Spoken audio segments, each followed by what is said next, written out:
নমস্কাৰ আপোনালোক সকলোকে মোৰ ইউটিউব চেনেল এক্সপ্লোৰিং পাষ্টৰ দ্বিতীয়টো ব্লগলৈ স্বাগতম জনাইছো। আজি আমি কথা পাতিম প্ৰাচীন ভাৰত তথা অসমত প্ৰচলিত এক প্ৰথাৰ বিষয়ে, যাক দেৱদাসী প্ৰথা হিচাপে জনা যায়। এই প্ৰথা অনুসৰি দেৱদাসীসকলে তেওঁলোকৰ পৰৱৰ্তী জীৱনসমূহ মন্দিৰ বা দেৱালয়ৰ কাম কাজত অতিবাহিত কৰিছিল। প্ৰাচীন অসমতো এই প্ৰথাৰ প্ৰচলন থকাৰ কথা আমি কালিকা পুৰাণ আৰু যোগিনী তন্ত্ৰৰ পৰা জানিব পাৰো যদিও ৭ম শতিকাত কামৰূপৰ ৰজা ভাস্কৰ বৰ্মনৰ দিনত লিখিত ডুবিৰ কপাৰ প্লেট ইনস্ক্ৰিপশ্যনত উল্লেখ আছে যে চীনা পৰিব্ৰাজক হিউৱেন চাঙে কামৰূপৰ নৃত্য আৰু গীতৰ ভূয়সী প্ৰশংসা কৰিছে। তাৰ পৰা এইটো প্ৰমাণ কৰিব পাৰি বা এইটো ভাবিব পাৰি যে সেই সময়ত কামৰূপত বা তথা অসমত এই দেৱদাসী প্ৰথাৰ প্ৰচলন আছিল। পৰৱৰ্তী সময়ত আহোম শাসনকালত এই দেৱদাসীসকলৰ নৃত্যৰ প্ৰচলন আছিল। প্ৰথম অৱস্থাত এই দেৱদাসীসকলৰ নৃত্য মন্দিৰৰ ভিতৰতে সীমাবদ্ধ আছিল, কিন্তু ১৮ শতিকাত আহোম স্বৰ্গদেউ শিৱসিংহৰ ৰাজত্বকালত এই দেৱদাসীসকলৰ নৃত্য মন্দিৰৰ বাহিৰতো প্ৰচলনৰ এক প্ৰথাৰ আৰম্ভ হয়। আহোম শাসনকালত এই দেৱদাসীসকলক আন এটা নামেৰেও জনা গৈছিল, যিটো আছিল নটি। আহোম স্বৰ্গদেউ শিৱসিংহই এনেকুৱা এগৰাকী দেৱদাসীৰ সৈতে বিবাহ পাশত আবদ্ধ হৈছিল, যাৰ নাম আছিল ফুলেশ্বৰী।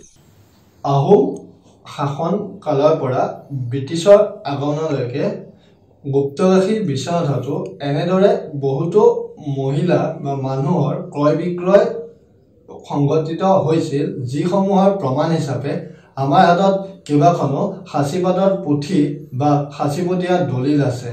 আৰু আমি সেই দলিলসমূহৰ পৰা কি কি তথ্য পাওঁ সেই বিষয়ে আজি এই ভিডিঅ'টোত আলোচনা কৰিম।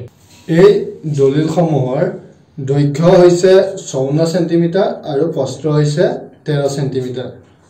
ইয়াৰে প্ৰথম দলিলখন ৰচনা কৰা হৈছিল ১৮০২ চনত ২৪ শাওণ ৰবিবাৰে।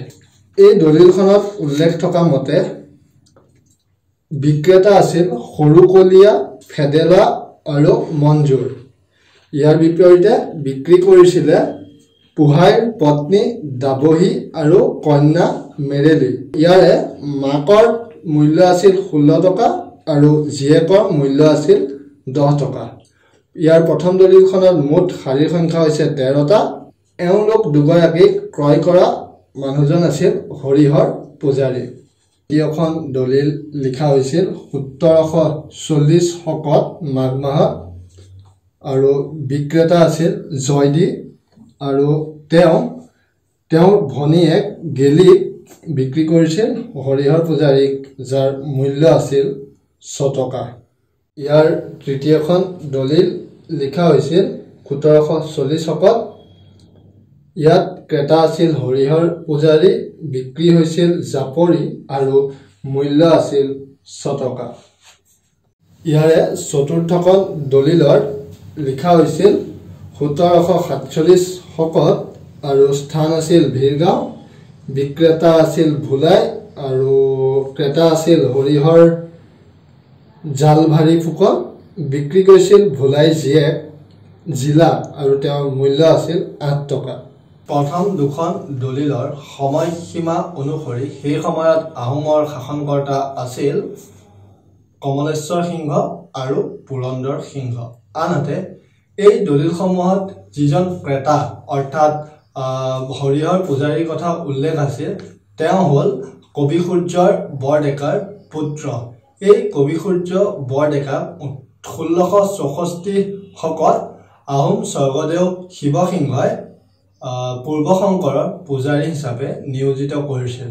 গতিকে এই দলিলসমূহৰ পৰা দেখা যায় যে এই দলিলসমূহত বিক্ৰী হোৱা লোকসকলৰ ভিতৰত মহিলাই প্ৰধান আছিল। গতিকে আমি অনুমান কৰিব পাৰোঁ যে প্ৰাচীন কালত বিশ্বনাথতো এই দেৱদাসী প্ৰথাৰ বা নতি প্ৰথাৰ প্ৰচলন আছিল বুলি ক'ব পাৰোঁ। ধন্যবাদ। আপোনালোকৰ যদি ভিডিঅ'টো ভাল লাগে তেন্তে শ্বেয়াৰ, ছাবস্ক্ৰাইব কৰি দিব।